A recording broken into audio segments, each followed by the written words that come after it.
جی، علامہ اقبال اور قرآن، یہ بڑا انٹرسٹنگ اور اہم ترین موضوع ہے کلام اقبال پر گفتگو کرتے ہوئے۔ علامہ اقبال کا جو کلام ہے اس کی بنیاد وہ جو ہے قرآن مجید ہے۔ علامہ اقبال کی انفرادیت یہی ہے کہ آپ اسلامی شاعر رہے اور اسلامی فکر کی ترجمانی آپ نے کی۔ بالخصوص اگر یہ کہا جائے تو بے جا نہ ہوگا کہ آپ کے کلام کی بنیاد جو ہے وہ قرآن مجید تھی۔ اس موضوع پر ہم اگر گفتگو کرتے ہیں تو الگ الگ اس کے پہلو ہمارے سامنے آ سکتے ہیں۔ ایک پہلو یہ آ سکتا ہے کہ علامہ اقبال کا قرآن سے کیا تعلق رہا، کس انداز سے قرآن مجید سے وہ انگیج ہوتے رہے۔ اسی طرح ایک پہلو قرآن مجید کے سلسلے میں علامہ اقبال کا کیا جو ہے نقطہ نظر تھا۔ پھر ایک پہلو یہ کہ قرآن کا جو پیغام ہے اس کو آپ نے اپنے کلام میں کس طرح پیش کیا۔ ایک اور پہلو جو ہے راست قرآنی جو آیات ہیں ان کے فقروں کو استعمال کرتے ہوئے علامہ اقبال نے ایک بڑا پیغام امت کو دیا ہے۔ تو اس حوالے سے مختصر میں کچھ اشارے اس موقع پر کرنا بہتر محسوس کروں گا۔ علامہ اقبال قرآن مجید سے ان کا بڑا گہرا رشتہ رہا۔ اگر ہم ان کے سوانح پڑھتے ہیں تو معلوم ہوتا ہے کہ بڑی رغبت کے ساتھ تلاوت آپ کرتے تھے اور قرآن مجید کے مطالعے کے حوالے سے بڑا ان کا گہرا جو ہے تعلق رہا۔ بالخصوص ایک واقعہ بیان کیا جاتا ہے کہ ایک صاحب نے آپ سے فلسفے سے متعلق کوئی سوال کیا تو جواب میں وہ لائبریری جو ہے تلاش کرنے کی بات ان کے ذہن میں تھی۔ علامہ اقبال نے جو لائبریری تلاش نہیں کی بلکہ قرآن مجید کا نسخہ لے کر ان کو جواب دے دیا۔ تو اس سے بھی ہمیں محسوس ہوتا ہے کہ قرآن مجید سے ان کا جو ریلیشن تھا بڑا گہرا تھا اور بہت مؤثر تھا۔ قرآن کے سلسلے میں آپ نے ایک شعر کا حوالہ دیا، وہ معزز تھے زمانے میں مسلمان ہو کر اور تم خار ہوئے تاریک خراں ہو کر۔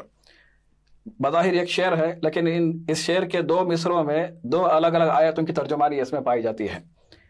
جیسے وانتم الاعلون ان کنتم مؤمنین، تم ہی سربلند رہو گے اگر تم مومن ہو۔ تو وہ معزز تھے زمانے میں مسلمان رہ کر وہ معزز رہے۔ تو یہ پیغام آپ کو جو ہے پہلے مصرع میں مل جائے گا۔ اور دوسرا جو مصرع ہے اور تم خار ہوئے تاریک خراں ہو کر، اس میں علامہ اقبال نے وقال الرسول یا ربی ان قوم اتخذوا هذا القرآن مہجورا، اس آیت کا حوالہ دیتے ہوئے کہا ہے کہ امت جو ہے قرآن کو اگر چھوڑ دیتی ہے تو اس کے جو ہے وہ ناکامی اور اس کے زوال کی جو ہے علامت ہے۔ علامہ اقبال نے یہ بھی کہا کہ قرآن مجید کا مطالعہ جو ہے بڑی گہرائی کے ساتھ ہونا چاہیے، تیرے ضمیر پہ جب تک نہ ہو نزول کتاب، یعنی قرآن کا مطالعہ اس طرح ہم کریں کہ ہمارے اوپر قرآن نازل ہو رہا ہے۔ جب تک اس طرح ہم قرآن کا مطالعہ نہیں کریں گے اس وقت تک کوئی تفسیر ہمیں جو ہے وہ قرآن کے پیغام کو ہم پر جو ہے آشکارا نہیں کر سکتی۔ گرہ کشا ہے نہ راضی نہ صاحب کشاف۔ اسی طرح آپ نے یہ بھی کہا کہ قرآن میں ہو غوطزن اے مرد مسلمہ، اللہ کرے تجھ کو عطا جدت کردار۔ قرآن کے پیغام کو اشعار میں پیش کرنے کا جو معاملہ ہے، ہو حلق یاراں تو بریشم کی طرح نرم، رزم حق و باطل ہے تو فولاد ہے مومن۔ اس شعر میں ہم جو ہے دیکھتے ہیں سورہ فتح کی آیت، مشہور آیت اشداء علی الکفار رحماء بینہم، کہ وہ کفار کے لیے سخت ہیں لیکن آپس میں بڑے رحیم اور شفیق ہیں۔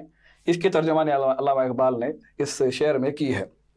اسی طرح ایک اور شعر ہمارے سامنے آتا ہے، وہ بھی ایک قرآن آیت کی ترجمانی ہے۔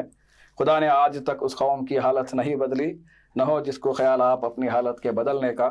یہ قرآن کی مشہور آیت ہے، ان اللہ لا یغیر ما بقوم حتی یغیروا ما بانفسہم۔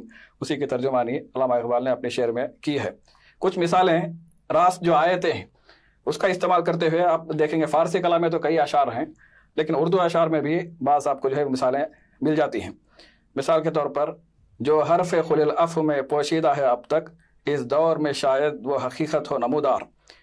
یہ جو شعر ہے اس شعر میں علامہ اقبال نے پورے نظام معیشت کے سلسلے میں اشارے دے دیے ہیں، پیغام دے دیا ہے۔ خل العف کا جو استعمال علامہ اقبال نے کیا ہے وہ قرآن مجید کی وہ انفاق کے حوالے سے آیت کا حوالہ دیا ہے کہ یسألونک ماذا ينفقون، کہ وہ لوگ پوچھتے ہیں کہ کیا خرچ کیا جائے، تو اللہ نے کہا کہ قل العفو، جو ضرورت سے زیادہ ہے وہ ساری چیزیں خرچ کر دینی چاہیے، ضرورت سے زیادہ جو بھی ہے وہ خرچ کیا جائے۔ تو اس میں علامہ اقبال نے نظام اسلامی کے حوالے سے ایک امید کا اظہار کیا ہے کہ اسلامی نظام معیشت اس کو جو ہے دنیا میں اگر نافذ کیا جائے گا تو معاشی جو ناہمواریاں ہیں، معاشی جو تفاوت ہے اس کو جو ہے کم کیا جا سکتا ہے۔ قرآن کا جو اصول ہے کہ کَیْ لَا یَکُونَ دُولَةً بَیْنَ الْأَغْنِیَاءِ مِنْکُمْ، اللہ یہ چاہتا ہے کہ دولت جو ہے وہ مالداروں ہی کے پاس نہ رہ جائے، وہ مرتکز نہ ہو جائے، بلکہ وہ غریبوں تک وہ جو ہے مال جو ہے فلو ہو۔ تو یہ جو کانسیپٹ ہے، زکوٰۃ کا کانسیپٹ ہے، انفاق کا کانسیپٹ ہے، اس کو انٹروڈیوس علامہ اقبال نے کیا کہ ضرورت سے جو کچھ زیادہ ہے وہ خرچ ہونا چاہیے، امت کو دینے والا بننا چاہیے، یہ بھی پیغام آپ کو اس میں مل جاتا ہے۔ اسی طرح ایک اور شعر میں علامہ اقبال کہتے ہیں کہ حکم حق ہے لیس للانسان الا ما سعی، حکم حق ہے لیس للانسان الا ما سعی، کھائے کیوں مزدور کی محنت کا پھل سرمایہ دار۔